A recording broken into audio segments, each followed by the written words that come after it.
The route to freedom for the majority of ancestors of African slaves born before the Civil War was typically a dangerous and secret foot trek to exile in the North.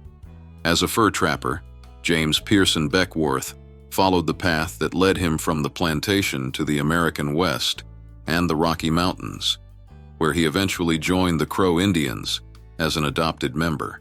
Beckwourth was most likely born into American slavery in Frederick County, Virginia, in 1800. Parents were a mixed-race slave mother and Sir Jennings Beckwourth, an Irish and English aristocrat who served as a major in the Revolutionary War. Raised as his father's kid, he was the third of her 13 children. When James was a little boy, Beckwourth relocated his family to St. Louis and set him up as an apprentice to a blacksmith. Beckwourth stood in court and signed a deed of emancipation when James was in his early 20s, granting the mulatto youngster freedom and providing him with a valuable item that would change the trajectory of his life. James left his family in 1824 to join General William Ashley on a trapping expedition to the Rockies after making many travels away from home, including one to New Orleans. James spent 12 years living the solitary, rough life of a frontiersman, making friends with many of the famous mountain men of the day, and going to the inaugural Mountain Man Rendezvous on the Green River at Henry's Fork in 1825.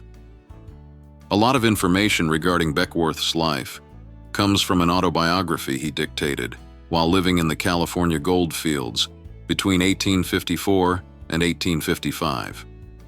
Thomas D. Bonner, a poor judge of the peace, corrected the meandering prose, and Harper and Brothers published The Life and Adventures of James P. Beckwourth, mountaineer, scout, pioneer, and chief of the Crow Nation of Indians in New York and London in 1856.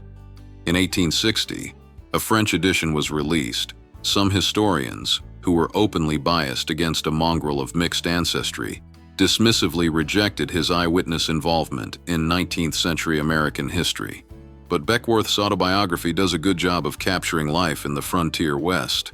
He documented the decline of the American frontier and the part that alcohol, illness, murders, conflict, and cultural clash played.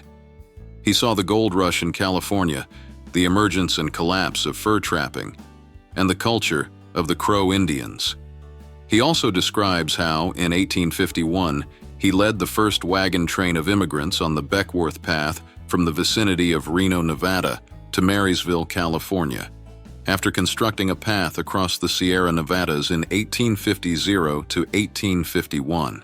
Beckwourth, who eventually made Denver his home as an Army storekeeper and Indian scout, passed away on October 29, 1866, from unspecified reasons after leading a military column from Fort C.F. Smith, Montana Territory, to a Crow settlement close to the Bighorn River. Beckwourth's tales of life with the Crow folk come across more genuine than some of his more boastful yarns about battles and survival, like many folks of his time, and their recollections are taken with a pinch of salt. Maybe, in quest for the true measure of the man, his journey from modest beginnings to a place of respect and survival is overlooked. It's enough to say Beckwourth played a powerful role in the fur trade days and the later spread of settlers into the West.